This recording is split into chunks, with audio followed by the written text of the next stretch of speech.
have, ang topic po natin, effective discipline para sa ating mga anak na sumasagot.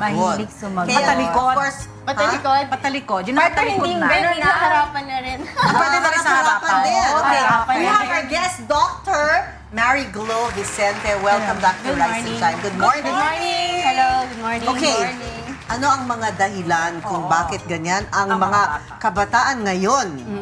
Una-una, nakukuha nila rin sa mga peers nila, sa mga classmates nila, sa friends nila. Second, they want also to seek attention. Third is out of hormonal, imbalance or the physical changes that are undergoing in their Meron pa, body. Dok, doon sa panonood nila ng TV, Panonood din ng na-adapt TV. nila. Oo. Tsaka yung pagiging accessible na ngayon ng internet, pati ng mga social media network. So, pang-apat, yung yung mga nakukuha nila sa mga kasama sa bahay din. And minsan wala yung magulang, so minsan they're just left all alone and they get various sorts of influences from other people. So, kailangan talaga patnubay at gabay ng mga magulang. MPRC. Correct. Pero minsan, SPG. minsan tayong mga magulang galing rin sa atin. Yes. Sa Ngayon- pag-aaway, minsan pag madalas din mag-away yung magulang, so nakukuha din, nila. nakikita rin nila. Now, paano natin i-curtail or ano ba sa Tagalog ang curtail? Paano natin i-handle ang mga batang sumasagot? May pag-asa pa ba sila? Yeah, lahat naman, let's be positive about it. May pag-asa, there's still hope. As long as you try from your part, na gawin mo rin kung ano yung tama. Like, try to model good behavior.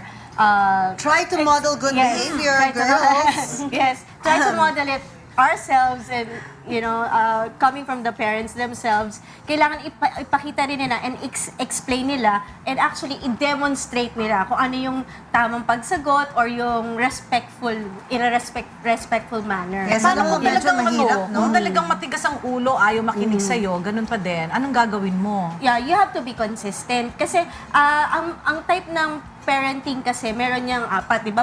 Pagiging permissive, or authoritative, or neglectful ka, or authoritarian ka. So, dapat yung combination ng control, or ng discipline, and showing of unconditional love, dapat Consistent. try to be consistent and balance natin yun.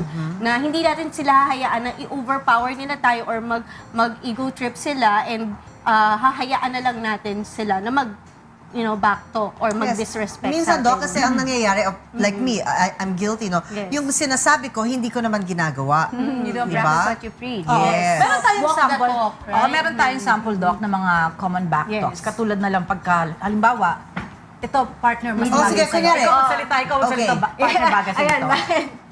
Ayun, no, yung common back. Okay.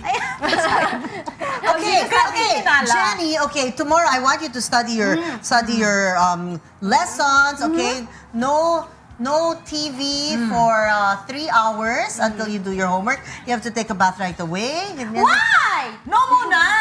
No! No! No, but you have to do that. No! You have to take a bath. You have to be clean.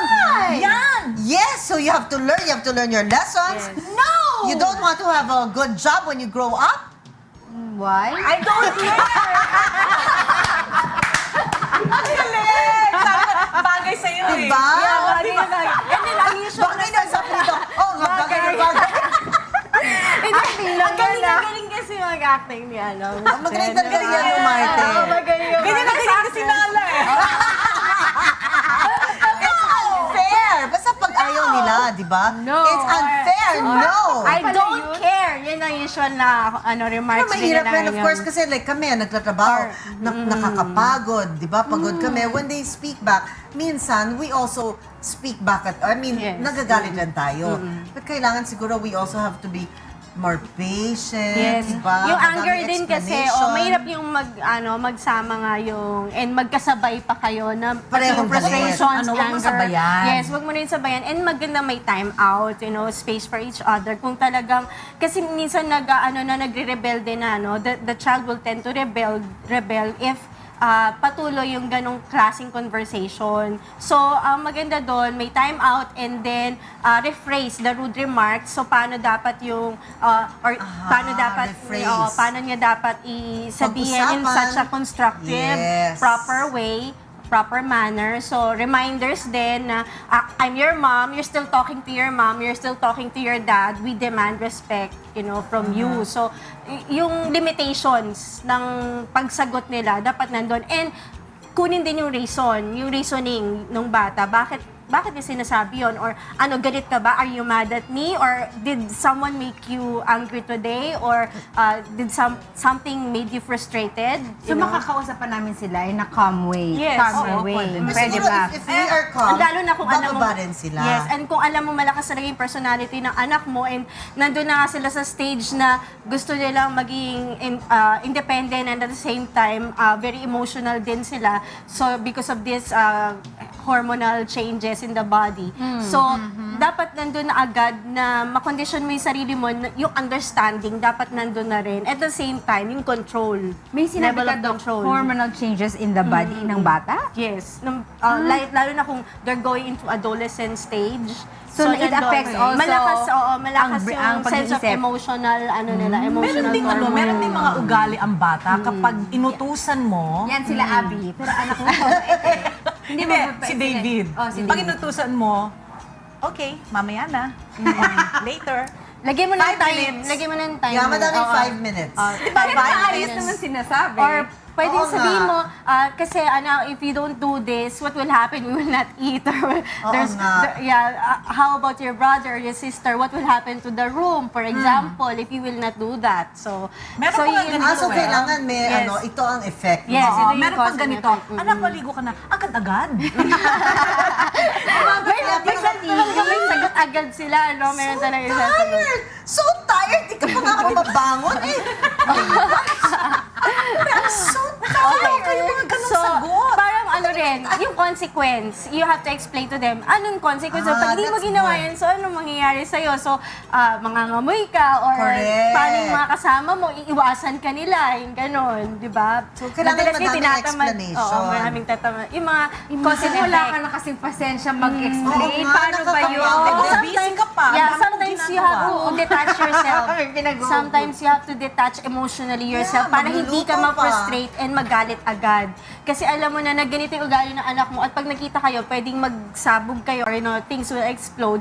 You have to somehow magkaroon ng emotional distance so that you can see it from an more objective point of view. Yes. Minsan Okay. natin Kasi kasi ikaw na- lang masistress ka lang. Talk to the hand. Yes, Talk to me later. face the wall. Paano to kung halimbawa sinabi sa'yo na, leave me alone? Wow. So, why would you want me to leave you alone? So, if I leave you alone, what will happen? What are you going to do? Diba? Or you're always hiding from mommy, you're always hiding from daddy, whatever you're doing. Even your friends, we don't know. So, anong consequence? Pag hindi namin kilala yung friends mo and you're talking to these people, diba? Di ba tayo nagiging parang makulit nun?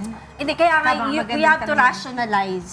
Kasi pag sinabi, leave me alone, okay, sige. There- Mamaya mo na lang kausap. There are times na, okay, then let me know later. When you're ready, sabihan mo ako kung, what seems to be the problem. So I would understand where you're coming But from. maybe it's also good Yes. na ikwento yung mga nangyayari sa Yes. iba. Do you know what happened to blah blah nung Yes. ito nangyari? Or Do you want stories, blah blah to be your movies. mother? Yes. No. Okay.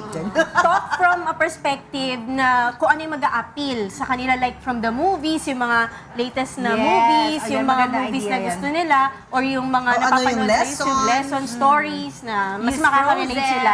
Yes. Use yung mga... So, try to make use of what their weaknesses, kung ano yung gusto nila at yung interest nila, ano yung weaknesses din Para nila. naman sa mga para naman sa mga magulang, no. So kailangan hindi you cannot clash. Kunyari, galit siya, hindi dapat tayo galit, di ba? Kasi para mas maintindihan natin, hindi dahil sa we're allowing them to do that to us, kundi so we could understand and we can ask, in a way na mas magkakaintindihan, no? And you can also make your child understand na, kung hindi niya sasabihin yung mga reasons, walang mangyayari. So, walang understanding. Then, yeah. Okay lang ba sa magulang? Kasi minsan ako, nagsasnap ako. Like one time, Yes. naghahanap ako, nagdadrive ako, naliligaw na ako that one time. Tignan ko pa sa phone yung kung saan ako pupunta, pa sinala. Mami, muntik na akong mabangga ilang beses. So, nagsasnap ako. Pero Yes. pagkatapos nun, pag kumalma na ako, magsusorry ako. Yes. Okay lang ba na magsorry ako? Parents can also apologize. Hindi ba niya ako but lalong, mamoy ko, nagsusorry, lalo ko Yeah, parang nagsusorry. kaya- if you ko think mami talaga, ko. and if yung anak ninyo nasa teen stage na, Eto, toddlers. Hindi pa toddler, hindi toddler. So most likely you have to just say na, I'm sorry anak, I was just kind of frustrated this morning because mommy got stressed out with the directions, hindi alam ni mommy kung saan pupunta, tapos sabay-sabay lahat. So, okay So lang. pasensya na anak. So then positive positive direction naman. Kung ano naman yung okay. So, ngayon okay na si mami, so we can do something together for fun. No? Okay. In a way. Hindi laging puro negative, hindi puro laging in control, hindi puro laging indiscipline. Kasi mapufrustrate din yung bata and magyayari, magpa-power trip din. At saka alam mo, when to push and when to kailangan Yes. din pumasok ka sa mundo nila. Yes. Kung ano yung pinag-uusapan Kung ano yung nila, gusto alam nila, din nila. ano yun, Kasi Yes. madalas Updated ka kasi rin. talaga ako nawawala. Oo, pag kami pinag-uusapan sila, sisingit ako. Ano yan? Mami, hindi mo naman alam. Parang ako, So, yun nga. So, kaya nga, how would I know if you will not tell me? 'Di ba? So, sino pa magsasabi sa akin? Kanino ko pa malalaman if you will not Yes. let me know? Kailangan And how hindi- I would understand it? Yes, and then better. for us rin, no, sa ating mga magulang rin, kung hindi nila naintindihan yung mga ginagawa natin ngayon, kailangan explainan natin sa kanila. Yes. Because I'm sure, siguro, takot rin sila. Maybe the way takot rin tayo with the youth now. Yes. Kaya nga yung respect, it would be both ways eh. If you demand respect, you should also respect the feelings of your child din. And at the same time, not to the point na hahayaan mo sila, you will allow them to, be disrespectful to you. may naalala lang And kasi be ako. insolent. Umiiyak na si partner. Kagabi kahapon na lang nangyari. Sabi nila, may pinag-usapan sila kasi usong-uso ngayon yung dub smash, di ba? Yung app na yan, uso siya. Magaling ako. Sabi ko, anak, hindi ka mag-dub mash tayo. Mommy, dub smash! Alam ko naiiyak. Ang dub smash ba? Hindi, nalalagyan pa na kayo with S. Pag mali, talagang tawang-tawa sila. Especially mga words ng songs. The more ko kinakanta. Tawa lang sila ng tawa. Yeah, make it more fun and at the same time, makaka-relate din kayo sa isa't Oo, isa, kaya di tinatanong ba? ko talaga, ano ba yun? Pero ang galing mo sa dub smash, ha? Nakita ko. Mamaya. Or tatanungin mo siya, ano ba yan, paano ba yan? So, mami And then also do it knows. together. Do it together. Para may diba? bonding din yun at the same Yeah. time. Kaya kailangan Huwag ko yung ang parang pinag-usapan laging nila. authority. Wag yung kasi wag hindi yan, na ano ngayon authoritative, yun, hindi na yes. ma-applicable yun ngayon eh. Lalo na yung hindi mo i-allow na sumagot or mag-reason out yung anak mo. Medyo hindi na siya So, applicable ngayon. These days talaga kailangan tayo You have to hear very them out. patient. Yeah, listen to them also. Yes, communication, Yeah. understanding, ganyan. Thank you! Thank you very Yes, much. welcome. Ang galing-galing mo. Welcome. Explain.